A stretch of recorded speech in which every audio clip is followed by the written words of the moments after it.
ఈరోజు emergency press meet పెట్టడానికి మూడు కారణాలు ఉన్నాయి.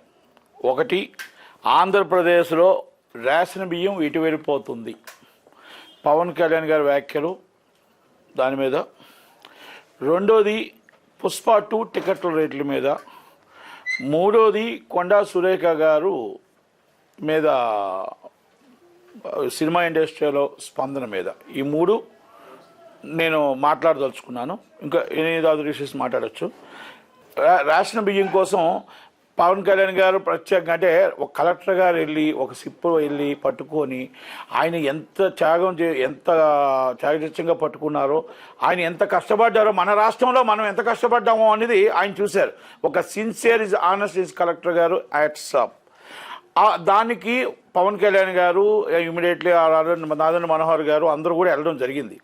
అయితే ఆయన ఇబ్బందిని అక్కడ ఎంతమంది చూసామంటే, అక్కడ ఎస్పీ గారు లేరు, తక్కువ అక్కడ పౌర సరఫరాల వాళ్ళు ఒక మాటకి పొంతన లేదు. ఇది నేను ఈరోజు పోరాడట్లేదండి, 7 సంవత్సరాల నుంచి పోరాడుతూనే ఉన్నా. ఇస్ 7 years నేను పోరాడుతుంది. దీనికి లింకు అనకాపల్లి డిస్ట్రిక్ట్. నేను ఒకటే చెప్తున్నా, అనకాపల్లి డిస్ట్రిక్ట్లో చోడవరంలో వెంకన్నపాలెం అనేది ఇందుర్తి మండలంలో అక్కడ ఉన్న రైస్ మిల్లులో ఆంధ్రప్రదేశ్ రైస్ మిల్లుల సంఘానికి సెక్రటరీ అయిన వ్యక్తి అక్కడ మొత్తం టోటల్గా అక్కడ ఏదైతే రేషన్ బియ్యం ఉన్నాయో మొత్తం అప్ టు ఇచ్చాపురం నుంచి అంతా వచ్చి రేషన్ బియ్యం అంతా అక్కడికి వచ్చి స్ట్రైక్లింగ్ అయ్యి, ఆ స్ట్రైక్లింగ్ అయిన ఇంపోర్ట్ ఎక్స్పోర్ట్ అని కాకినాడకు వస్తాయి. ఇది ద్వారపూడి చంద్రశేఖర్ రెడ్డి గారి ఆధ్వర్యంలో నడుస్తుంది. ఎందుకంటే ద్వారపూడి భాస్కర్ రెడ్డి గారు రైస్ మిల్ అసోసియేషన్ ప్రెసిడెంట్ అయితే ఒక ఆయన ఉన్నాడు. ఇది నేను ఈరోజు చెప్పట్లే. అనకాపల్లి డిస్ట్రిక్ట్లో ఒక 10 లారీలు వెళ్తే దాన్ని ఏదో తిరుపు కోసం ఒక తక్కువ మోతాదులో కేసు రిజిస్టర్ చేస్తారు, చేసి దాన్ని పట్టుకొని వెళ్ళి తక్కువవన్నీ వదిలేస్తారు. ఇది పౌర సరఫరాల వాళ్ళు అవ్వచ్చు, అక్కడ అనకాపల్లి డిస్ట్రిక్ట్లో పోలీసులు అవ్వచ్చు, ఇది కలెక్టర్ ఆఫీస్ సిబ్బంది అవ్వచ్చు, ఇది డైలీ నడుస్తున్నదే. దీని మీద వైసీపీ గవర్నమెంట్లో పోరాడి ఎందుకంటే వైసీపీ గవర్నమెంట్లో పోరాడితే ఫలితం దక్కలేదు. అలాగని నేను ఈ గవర్నమెంట్లో కూడా పోరాడుతూ నేను ఎంతోమంది దానికోసం వెళ్తున్నాను. ఎందుకంటే నేను ఫస్ట్ నుంచి చెప్తున్నా, ఇది ఈరోజు పవన్ కళ్యాణ్ గారు నిన్న చెప్పిన మాట నేను రోజుకి చెప్తున్నా. ఇది నిన్న లోకేష్ గారికి నేను కంప్లైంట్ కూడా మళ్ళీ ఇవ్వడం జరిగింది. మొన్నే 3 days క్రితం లోకేష్ గారి దగ్గరికి వెళ్ళి ప్రత్యేకంగా లోకేష్ గారి దగ్గర, బాబు ఇలా జరిగింది, ఇదిగోండి రేషన్ బియ్యం ఇక్కడి నుంచి వెళ్తున్నాయి, ఇదిగో లైవ్లో నేను జేసీ గారికి పెడుతున్నా, ఇదిగో పౌర సరఫరాలకు పెడుతున్నా, అయినా పట్టించుకోవట్లేదు. ఇదిగో బాబు పలానా వ్యక్తి ఎస్పీ గారికి పెడితే ఎస్పీ గారు వచ్చి, పలానా కోటపాటి సీఏ గారికి పెడితే ఆ సీఏ గారు వచ్చి, పైడ్ నాయుడు గారు వచ్చి కేసు మీరు క్లోజ్ చేసుకోండి అని చెప్తాడు. నన్ను స్టేట్మెంట్ అడుగుతారో నాకు అక్యూజ్డ్ లాగా ఒక కంప్లైంట్ని 4 సార్లు తిప్పిస్తాడు. ఉదయం నుంచి సాయం దాకా కూర్చోబెట్టి స్టేట్మెంట్ కోసం. అక్కడికి ఆల్రెడీ కలెక్టర్ ఆఫీస్కి వెళ్తే కలెక్టర్ ఆఫీస్లో సాయంత్రం దాకా నేను కూర్చోవాలి కంప్లైంట్ కోసం. అంటే నేను కంప్లైంట్ ఇవ్వడానికి వెళ్ళా. ఏమండి అక్కడ రేషన్ బియ్యం వెళ్ళిపోతున్నాయండి, 16 రూపాయలకు కొని టోటల్ రీసైకిల్ చేసి అమ్మేస్తున్నారండి, అక్కడ కాకినాడకు తరలి వెళ్తున్నాయండి అని చెప్పుతూ ఉంటే, అనకాపల్లి డిస్ట్రిక్ట్లో మా ఒక్క జాయింట్ కలెక్టర్ గారు కానీ, అక్కడ ఎవరో కూడా పౌర సరఫరాలు కానీ, పోలీస్ డిపార్ట్మెంట్ కానీ ఎవరో కూడా నిమ్మక నీరెత్తినట్టున్నారు. అక్కడ ఎమ్మెల్యేలకు తెలుసు, అందరికీ తెలుసు, డిపార్ట్మెంట్కి తెలుసు. అది హోమ్ మినిస్టర్ గారు district, Anakapalli district home minister గారిది. ఈరోజు పవన్ కళ్యాణ్ గారు ఈరోజు ఎంత కష్టపడాల్సిన అవసరం ఎందుకు వచ్చింది? మీ ఆఫీసర్లో కరెక్ట్గా చేస్తుంటే, మీ ఆఫీసర్లో కరెక్ట్గా ఆలోచించుంటే, మీ ఆఫీసర్లో కరెక్ట్గా పట్టుకొని ఉండుంటే, మీరు చెకింగ్ చేసి ఉండుంటే, ఈరోజు అక్కడ తరలి వెళ్ళిపోతున్న మొత్తం లారీలని సిప్లోకి ఎక్కిపోవడం ఎలాగెళ్ళాయి, అక్కడి నుంచి మొత్తం టోటల్గా మధ్యలోకి ఎలాగెళ్ళాయి, అది పట్టుకోవడం ఎలా జరిగింది, ఈ బియ్యం ఎక్కడి నుంచి వెళ్ళాయి, అనకాపల్లి డిస్ట్రిక్ట్ నుంచి ఎంత వెళ్ళాయి, ఇచ్చాపురం నుంచి ఎంత వెళ్ళాయి, మన గుంటూరు డిస్ట్రిక్ట్ నుంచి ఎంత వెళ్ళాయి, ఇవన్నీ కూడా మొత్తం టోటల్గా రికార్డ్స్ తీయాల్సిన అవసరం ఉంది. దాన్ని నేను ఫస్ట్ నుంచి చెప్తున్నా. వాళ్ళ మీద ఆల్రెడీ కంప్లైంట్ నేను ఇవ్వడం జరిగింది. సో మెనీ కేసెస్ ఉన్నాయి, ఆల్రెడీ విజిలెన్స్లో కేసెస్ ఉన్నాయి, మరి చోడవరం పిఎస్ కేసెస్ ఉన్నాయి. మరి నేను ఒకటే అడుగుతున్నా, ఒక్కసారి స్మగుల్ చేసేవాడు, ఒక్కసారి దొంగతనం చేస్తూ వెళ్తున్నవాడు, ఆ రైస్ మిల్లుని ఏం చేస్తామో మరి ఆఫీసర్లే చెప్పాలి, జాయింట్ కలెక్టర్ గారు అనకాపల్లి వారే చెప్పాలి, సివిల్ సప్లై డిఎస్ఓ గారే చెప్పాలి, పోలీస్ డిపార్ట్మెంట్ ఎస్పీ గారే చెప్పాలి. ఎందుకంటే నేను అడుగుతుంది, అమ్మా మీ కేసులు ఇన్ని కేసులు దాని మీద అవుతున్నా కూడా మీరు ఫైన్ ఇంప్రూవ్ చేసి వదిలేస్తూ మరి అదే చేస్తున్న మళ్ళీ సేమ్ మొదటికి వచ్చి మళ్ళీ అదే చేస్తుంటే మళ్ళీ పట్టుకుంటుంటే మీరు ఆ రైస్ మిల్ని ఎందుకు మీరు సీజ్ చేయట్లేదు? ఎందుకు ఆయన మీద రౌడీ షీట్ ఓపెన్ చేయట్లేదు? ఎందుకు అరెస్ట్ చేయట్లేదు? ఎందుకంటే వైసీపీ వ్యక్తేనా? వైసీపీ వ్యక్తేనా? పాత ఆఫీసర్లు అందరూ మీకు మరి వైసీపీ వాళ్ళే ఉన్నారు అక్కడ ఆఫీసర్లు కూడా, కొత్త వాళ్ళు ఎవరు లేరు అక్కడ. ఎందుకు గొంతాల రామకృష్ణ గారు అడగట్లేదు? ఎందుకు చోడవరం ఎమ్మెల్యే రాజుగారు అడగట్లేదు? ఎందుకు జనసేన ఎమ్మెల్యేలు అడగట్లేదు అంటే అక్కడ ప్రతి వాళ్ళకి అక్కడ మొత్తం టోటల్గా అందరికీ తెలిసిన విషయమే. నేను దీనికోసం చెప్పాల్సిన అవసరం లేదు. ఈరోజు వెళ్ళిన బియ్యం నేను ఒకటే అడుగుతున్నా, నేను ఇచ్చిన కంప్లైంట్లో నేనేం వేగ్గా కంప్లైంట్లో విత్ ప్రూఫ్స్తో కంప్లైంట్ ఇచ్చాను. మీరు పెట్టిన కంప్లైంట్లే, మీరు పెట్టిన విజిలెన్స్ రిపోర్ట్సే, మీరు పెట్టిన ఎఫ్ఐఆర్లే. మరి దాన్ని అలా ఎలా ఉంచుతారు? ఎలాగా మిల్లుని ఉంచుతారు? ఎందుకు మీరు వెరిఫై చేయట్లేదు? ఈ అనకాపల్లి డిస్ట్రిక్ట్ నుంచి ఎన్ని టన్నుల బియ్యం మీ కాకినాడలో వెళ్ళాయి? ఇప్పుడు కాకినాడలో దొరికిన బియ్యంలో దీంట్లో వాటా ఎంత ఉంది? ఎందుకు మీరు ఎంక్వైరీ చేయట్లేదు? నేను 3 రోజుల క్రితం నేను లోకేష్ గారి దగ్గరికి వెళ్ళి లోకేష్ గారి దగ్గర కూర్చొని లోకేష్ గారికి చెప్పి, బాబు ఇది జరిగింది బాబు, ఇది జరుగుతుంది బాబు అని పంపించి లోకేష్ గారి ఆఫీస్ నుంచి మళ్ళీ ఎస్పీ గారికి పంపించి చేయడం జరిగింది. ఇది కంప్లైంట్ రూపంగా ఇచ్చిన ఆఫీసర్లు పట్టించుకోకపోతే ఏమన్నట్టు చాలా సింపుల్గా జేసీ గారి దగ్గరికి వెళ్ళాను, జాయింట్ కలెక్టర్ గారి దగ్గరికి వెళ్ళాను అనకాపల్లి. నేను అడిగాను, అమ్మా మీరు ఒక 2 కుటుంబాల తగాదా కోసం రాత్రి 9 గంటలకి 10 గంటలకు కూడా ఎంఆర్ఓ వాళ్ళని పంపిస్తున్నారు. మరి అన్యాయంగా రేషన్ బియ్యం అమ్మ మొత్తం టోటల్గా రూపాయి బియ్యాన్ని, పేదల బియ్యాన్ని మొత్తం టోటల్గా దోచుకుంటూ దళారులు కోట్లాది కోట్లు సంపాదించుకుంటున్నారు. అది కంప్లైంట్ పెడితే పట్టించుకో, అది తర్వాత విషయం అండి, అది తర్వాత చూస్తాం. ఏంటి ఒక ఎస్ఐ ఏమంటాడంటే, ఇది ఎందుకండి మీరు క్లోజ్ చేసుకోండి, ఇది పెద్ద ఇష్యూ కాదండి. అలాంటప్పుడు రేషన్ బియ్యం బంద్ చేసేయండి. మాలాంటి వాళ్ళు కోట్ల రూపాయలు ట్యాక్స్ కట్టిన వాళ్ళు అందరూ డబ్బులు తీసుకొచ్చి మీరు దళారుల చేతికి వెళ్ళే బదులు రేషన్ బియ్యం రూపాయికి బంద్ చేయండి. 16 రూపాయలకు కొనడం అంట, 73 రూపాయలకు సైక్లింగ్ చేసి అమ్మడం అంట. ఇది ఎక్కడ అన్యాయం అండి? మా డబ్బులు, ప్రజల డబ్బును తీసుకొని ప్రజల డబ్బును దళారుల చేతికి ఇవ్వడం అనేది ఎవరిచ్చారు మీకు హక్కు అని అడుగుతున్నా. కేంద్ర రాష్ట్ర ప్రభుత్వాలకు మీరు ఇప్పటికైనా మీ వల్ల కాదు, మేము పట్టుకోలేము, మా వల్ల కాదు, రేషన్ బియ్యాన్ని మేము స్మగ్లింగ్ జరుగుతుంటే మాకు చేత కావట్లేదు అన్నప్పుడు రూపాయి బియ్యం మానేయండి, తీసేయండి. టోటల్గా ఆ స్కీమును తీసేస్తే కొన్ని వేల కోట్లు ఇంకొక దానికి పనికి వస్తుంది. ఇది దళారులకి కొన్ని వేల కోట్ల రూపాయలు వెళ్ళిపోతుంది. ఇది నా మాట కాదు, పవన్ కళ్యాణ్ గారు నిన్న మాట, నేను ఫస్ట్ నుంచి పోరాడుతున్న మాట, నేను చెప్పుతున్న మాట. నేను ఆఫీసుల చుట్టూ తిరిగి నేను ఆఫీసుల చుట్టూ తిరుగుతుంటే పిచ్చివాడిని చూసినట్టు చూశారు. పిచ్చోని ఎలా చూశారు? అలా చూశారు. నేను జాయింట్ కలెక్టర్ గారి దగ్గరికి వెళ్తే ఉదయం కూర్చుంటే సాయంత్రం నా ఫ్లైట్ టైం అయిన దాకా ఉంచి ఏంటండి, పౌర సరఫరాల దగ్గరికి వెళ్తే ఏంటండి, మామూలుగా సీఏ గారి దగ్గరికి వెళ్తే 4 సార్లు స్టేట్మెంట్ రికార్డ్ చేస్తామని, మళ్ళీ రేపు రండి ఎల్లుండి రండి అంటే ఇవన్నీ వాళ్ళకి తెలుసు. నేను అక్కడికి వెళ్తే ఆటోమేటిక్గా ఇన్ఫర్మేషన్ వెళ్ళిపోద్ది. నేను పక్కనే కూర్చున్నా, జేసీ గారు జాయింట్ కలెక్టర్ గారు అనకాపల్లి పిఎస్, నేను అక్కడ వెనకాల కూర్చున్నా బయట, ఇంకా ఆమె కోసం వెయిట్ చేస్తుంటే ఆ పిఎస్ వచ్చి ఆ ఓనర్తో మాట్లాడుతున్నాడు. జేసీ గారు పిఎస్ మాట్లాడి, మీకోసం కంప్లైంట్ ఇవ్వడానికి ఎవరో వచ్చారు, నేను లేననుకున్నాడు.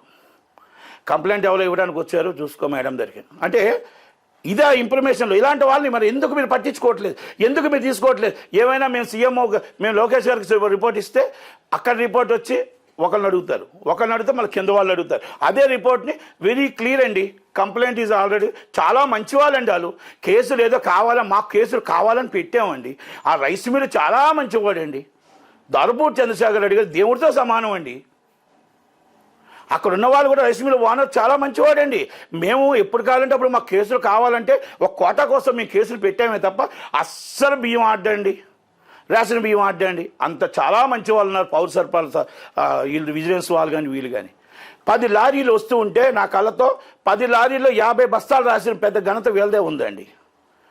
4 ఆటోలు వెళ్తే 8 బస్తాలు రాసిన ఘనత వీళ్ళదే ఉందండి. అంటే ఇలాంటివి జరుగుతుంటే అక్కడ పవన్ కళ్యాణ్ గారు వెళ్ళినా మేము వెళ్ళినా అంటే ప్రతి జిల్లాకి పవన్ కళ్యాణ్ గారు రావాలా, ప్రతి జిల్లాకి లోకేష్ గారు రావాలా, ప్రతి జిల్లాకి చంద్రబాబు నాయుడు గారు రావాలా? ఆఫీసర్లు ఎందుకున్నారు? గ్రూప్ 1 పోస్టులు ఎందుకున్నాయి? ఐపీఎస్లు ఎందుకున్నారు? ఐఏఎస్లు ఎందుకున్నారు? దయచేసి నేను చంద్రబాబు నాయుడు గారిని రిక్వెస్ట్ చేస్తున్నా, సార్ గత పాలకుల్లాగా మనం ఇదే ఆఫీసర్లు మరి అలా మీరు రన్ చేస్తే మీకు అనకాపల్లి జేసీ గారు ఉన్నారు, 2 సంవత్సరాలు అయింది, వైసీపీ గవర్నమెంట్లోనే చేస్తున్నారు. ఓకే, నేను ఆమె కోసం అనట్లేదు. ఇక్కడ ఎందుకు మరి 2 సంవత్సరాల నుంచి ఇక్కడ రేషన్ బియ్యం మీద ఎందుకు పట్టుకోవట్లేదు, ఎందుకు దృష్టి సాధించలేదు? జిల్లా కలెక్టర్ గారు కూడా ఎందుకు దృష్టి సాధించలేదు? ఎందుకు పౌర సరఫరా వాళ్ళు ఎందుకు దృష్టి సాధించలేదు? ఈ 2 సంవత్సరాలు ఎన్ని కేసులు పెట్టారు? మీరు జరిమానా విధిస్తే సరిపోతుందా? ఒక మిల్లు మీద జరిమానా విధించుకుంటూ కొంత మోతాదు పట్టుకొని మీరు మదించడం కరెక్టా? పోలీసులు ఏం చేస్తున్నారు? అక్కడ ఉన్న ఎమ్మెల్యేలు అందరూ అక్కడ పవన్ కళ్యాణ్ గారితో పాటు పవన్ కళ్యాణ్ గారు వచ్చారు కదా, అక్కడ ఉన్న ఎమ్మెల్యేలు ఎందుకు రియాక్ట్ అవ్వట్లేదు? అక్కడ ఉన్న ఈ జడ్పీటీసీ ఎందుకు రియాక్ట్ అవ్వట్లేదు? ఈ మర్మం ఏంటి? వెరీ సీరియస్గా ఎవరెవరు ఉన్నారో దీని వెనకాల వాళ్ళని పట్టుకోవాలా, వాళ్ళని అరెస్ట్ చేయాలా, వాళ్ళ మీద ఇమీడియట్లీ రౌడీ షీట్ ఓపెన్ చేయాలా, పీడీ యాక్ట్ పెట్టండి. ఒక్కళ్ళకి పీడీ యాక్ట్ పెడితే ప్రతి వాళ్ళకి భయం వస్తుంది. ఇది నేను ఎంక్వైరీ చేసి మీరు ఇచ్చిన రిపోర్ట్ చెప్తున్నా, నేనేమి చెప్పట్లే, నాదేం కాదు. ఇదిగోండి మీరు ఇచ్చిన రిపోర్ట్లకి, ఇదిగోండి విజిలెన్స్ వాళ్ళు మేము ఇన్ని పట్టుకొని నేను సీజ్ చేసామని చెప్పిన వాళ్ళు మీ రిపోర్ట్, ఇది మీ రిపోర్టు. ఇదిగోండి చోడవరం పిఎస్లో ఇన్ని కేసులు ఉన్నాయని చెప్పింది మీరు ఇచ్చిన రిపోర్ట్, ఇది ఆర్టీ యాక్ట్ కింద. ఇదిగోండి 5 నెలల క్రితం నేను ఇచ్చిన కంప్లైంట్, ఇది అనకాపల్లి డిస్ట్రిక్ట్కి. ఇదిగోండి మొన్న నేను పెట్టిన కంప్లైంట్, లోకేష్ గారికి మీకు అందరికి పెట్టిన కంప్లైంట్, లోకేష్ గారి దగ్గర స్వయంగా ఇచ్చిన కంప్లైంట్. లోకేష్ గారికి ముందు రోజు ఇచ్చాను, మరుసటి రోజు 2 డేస్ తర్వాత మొన్న పట్టుకున్నారు. నేను ట్యూస్డే ఉదయాన్నే లోకేష్ గారిని కలిసి లోకేష్ గారికి అన్నీ కూడా వివరించి చెప్పడం జరిగింది. ఇది దీనికోసం ఆయన చేతికి ఇవ్వడం జరిగింది. అంటే ఇలాంటివి నేను ఎందుకు చెప్తున్నానంటే, ఒక పవన్ కళ్యాణ్ గారు అంత చెప్తున్నారు, మేమింత 7 సంవత్సరాల నుంచి పోరాడుతున్నాం. ఇది పేదల బియ్యం మీరు రీసైకిల్ చేసి 16 రూపాయలు కొన్ని రీసైకిల్ అప్ టు ఇచ్చాపురం నుంచి ఇక్కడ దాకా అనకాపల్లి డిస్ట్రిక్ట్ హెడ్ క్వార్టర్ అవుతుంది, వెంకన్నపాలెం డిస్ట్రిక్ట్ హెడ్ క్వార్టర్ అవుతుంది. ఇది మేము అరుస్తున్నాం, గీపెట్టుకుంటున్నాం. వాళ్ళని ఎందుకు అరెస్ట్ చేయట్లేదు? ఎందుకు రౌడీ షీట్ ఓపెన్ చేయట్లేదు? ఎందుకు పీడీ యాక్ట్ పెట్టట్లేదు? దీని మీద మీకు అంత వాల్యూ లేనప్పుడు ఈ రూపాయి బియ్యం కోటానే క్యాన్సిల్ చేసేది కేంద్ర ప్రభుత్వం, రాష్ట్ర ప్రభుత్వం. ప్రజలకి కొన్ని వేల కోట్ల రూపాయలు ఇంకొక స్కీమ్కి ఇవ్వచ్చు. దయచేసి అర్థం చేసుకొని సీరియస్గా IAS and IPS act work చేస్తారా, పౌర సరఫరాలు వర్క్ చేస్తారా, ఇది సీరియస్గా తీసుకుంటారా, నాగేంద్ర మనోహర్ గారు కూడా సీరియస్గా తీసుకుంటారా? లేదు అనుకుంటే ఇది మళ్ళీ రిపీట్ అవుతుందా నాకైతే తెలియదు. కానీ నేను వచ్చి సోమవారం దాకా చూస్తా, నెక్స్ట్ మండే, ఈ మండే కాక నెక్స్ట్ మండే దాకా చూస్తా. ఆ మిల్లుల ముందే నేను నిరాహార దీక్ష కూర్చుంటాను. ఒకవేళ ఇన్ కేసు కానీ దాని మీద ఆ ఇల్లు మీద యాక్షన్ తీసుకోకపోతే నేను జాయింట్ కలెక్టర్ గారికి నేను అందరికీ చెప్తున్నా, దయచేసి ఆ మిల్లు ముందే నేను ఆ యాక్షన్ తీసుకునేదాకా నిరాహార దీక్ష కూర్చుంటానని మాత్రం నేను చెప్తూ, దయచేసి పవన్ కళ్యాణ్ గారు, లోకేష్ గారు మీరు అర్థం చేసుకోండి. గత పాలకులు ఇలాగే జరిగితే గత పాలకులు చేసిందా మనకే వస్తుంది. ఏం అడిగినా ఎమ్మెల్యే గారిని అడగండి, ఎందుకంటే లెటర్లో ఎమ్మెల్యే గారు లెటర్లతో వచ్చారు ఈ ఆఫీసర్లో, మినిస్టర్ లెటర్లతో వచ్చారు ఈ ఆఫీసర్లో. ఇక్కడ చీఫ్ మినిస్టర్తో పని లేదు, డిప్యూటీ సీఎంతో పని లేదు. ఏం అడిగినా ఎమ్మెల్యే గారిని అడగండి, ఒక సీఏని అడిగినా ఎమ్మెల్యే గారిని అడగండి. Is a boss of the MLA. అక్కడ కులాలు వస్తున్నాయి, మా కులపోడు వేసుకున్నామండి. ఇదెంత న్యాయం అండి? ఇది గత పాలకులు చేసిన తప్పునే మనము చేస్తామా? ఒక్కసారి ఆలోచించండి, మీరు గుండెల మీద చేసుకొని. మనం మాట్లాడుతున్నాం ఈరోజు మొత్తం టోటల్గా ఇక్కడ వెళ్తే ప్రజా దర్బార్ వెళ్తున్నాయి అంటున్నాం, లేకపోతే స్పందన వెళ్తున్నాం. ఏ కార్యక్రమాలు మనం సెటిల్మెంట్ చేస్తున్నాం, ఏ కార్యక్రమం పేదలకు సాల్వ్ చేస్తున్నాం? ఒక్కసారి ఆలోచించండి, ఆఫీసర్లు ఏం చేస్తున్నారు? ఒక స్పందనలో కార్యక్రమం వస్తే వచ్చే స్పందన కార్యక్రమం కల్లా ఆ ప్రాబ్లం సాల్వ్ అయ్యి వాళ్ళకి నిజంగా నిజాయితీగా ఆ పని జరిగితే వాళ్ళు సంతోషిస్తారు. ఇస్ అ కాంప్లికేటెడ్ అయితే దాన్ని ఇంకా మినిస్టర్ గారికో లేకపోతే సెక్రటరీకో పంపించాలి. కానీ ఏ ప్రాబ్లం స్పందనలో ఆన్ ది స్పాట్ సెటిల్మెంట్ అవుతుందో చెప్పమనండి. ఎన్ని కేసులు ఈరోజు స్పందనలో మొత్తం ఒక జిల్లాకు 100 కేసులు వస్తే ఎన్ని కేసులు సెటిల్మెంట్ అవుతుంది నెక్స్ట్ స్పందన దాకా చెప్పమనండి. అక్కడ ఏదైతే ఉందో కింద దాంట్లో ఏం రాస్తున్నారో అదే రాస్తున్నారు.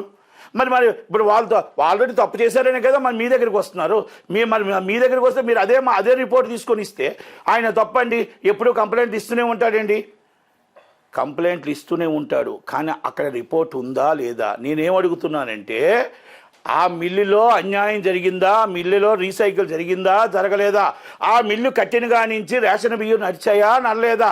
చాలా నిజాయితీ పరుడు అయితే నా మీద కేసు పెట్టండి. As a very honest person is Dorpur Chandrashekar Reddy అంటే దోర్పూర్ చంద్ర రెడ్డి బినామీలు పెట్టమనండి నా మీద కేసు, నేను రెడీ.